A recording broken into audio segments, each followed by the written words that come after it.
You noble diggers, all stand up now. Welcome, comrade. Never forget the forms. Hello, my friends, and welcome to my channel. Today we will be discussing a milestone, or how the executive will work after the revolution. I have promised that as we reach milestones, as we did last night with 50 subscribers, that I will reveal more of the plan for how the specifics of what I envision will unfold, right? And at 50 subscribers, I said I would reveal how the executive would work. And at 100 subscribers, we're going to reveal, the major rewrite of the Constitution. So before I get into that, I wanted to apologize because today's episode will probably be a little smaller.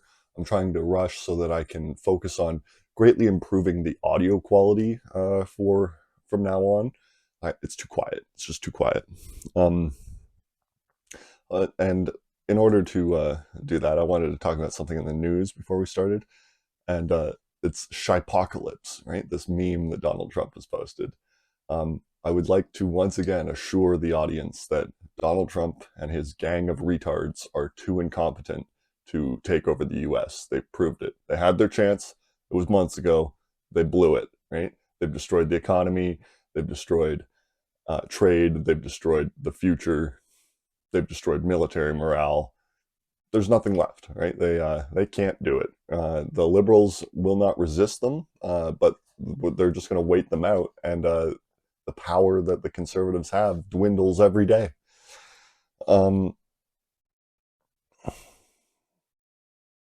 And that leads us to today's topic, which is that the president system sucks, right? Like a lot.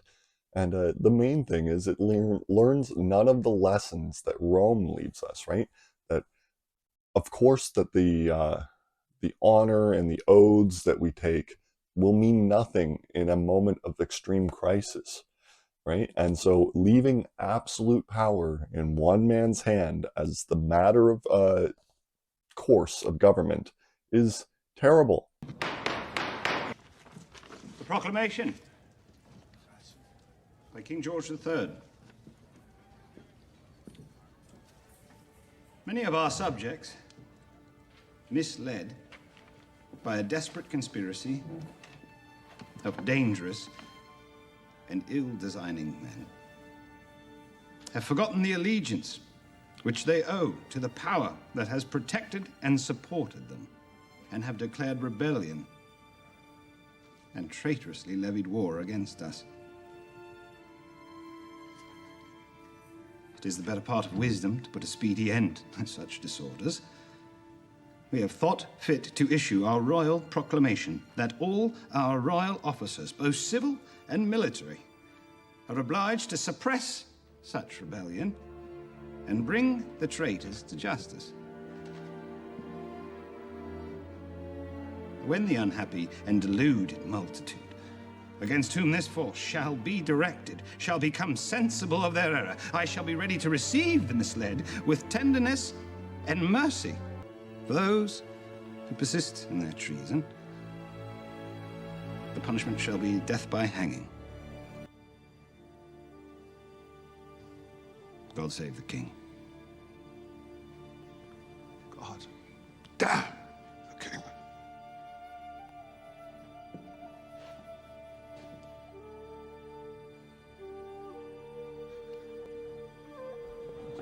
God bless the king. Who else could have brought such a spirit of unity to this Congress? We will now all hang together, or most assuredly, we will all hang separately. It's fraught with hazards, right? Donald Trump right now is trying to take over, right? And the system shouldn't allow it. The system shouldn't even begin to consider it. So what they did in Britain is what they did in Britain, I feel, is enlightening for how governance works with men, right? That it can't be kept with one person, right? The British believe that the two parts of the government are split into the efficient, which is the government that you think of, the prime minister, and the dignified, the crown, right? The crown is the symbol, and the efficient does the day-to-day, does the indignity of ruling cynically. The dignified gets all the hopes and prayers and belief of the people, right? The superstitious people, and the efficient goes out and makes sure that their life is worth living. Right? That's a good system. But you've put absolute power into a figurehead there. And the figurehead's job, role, is to look dignified, right? It doesn't work in this technological moment anymore, but it is instructive on how you should run an executive committee, right? I'm not going to get into the specifics of how the executive council, the Presidium, will work. I think you could figure it out if you're really bright. A hyperloop is probably the key to the whole thing. The hyperloop of trains and capital cities that I keep talking about. Right, this technological moment, these two split that the British do doesn't work anymore, right? The efficient is not efficient, right? Keir Starmer is useless, stupid, a traitor, right? That's not efficient. And then dignified, I don't want to impugn the honor of the crown, but if Prince Andrew is dignified, then I'm Mickey Mouse, right? Scum. So what I believe the executive should be split into is two different categories: the dominant and the perfidious, right? They will play much the same roles, but with slightly altered job descriptions. The dominant will play the role of the dignified. They will get in front of the cameras. They will explain government decisions. They will be the voice and face of the republic. And the perfidious will be the efficient, will be the deep state, will be the secretaries, and the bureaucracy, right? They will push for the natural expansion of the government, right? For a 3 to 7% growth rate, and they will do so through any means necessary, right? Making the efficient these elected stupid people is dumb, right? That we have already said on this channel that we're going to switch from elections to a lot system, right? That anyone who has been in a trade where they go out and work on their own for 10 years will be entered into a lottery, and that this will make up the House of Representatives, right? And so the efficient, the perfidious, cannot be these people, but it will be the bureaucracy that stays there year round, year after year. And they will actually be efficient. I envision them much like BBC's Yes Minister envisions bureaucrats, right? That they have their own agenda, and they're much smarter than most people that they come into contact with.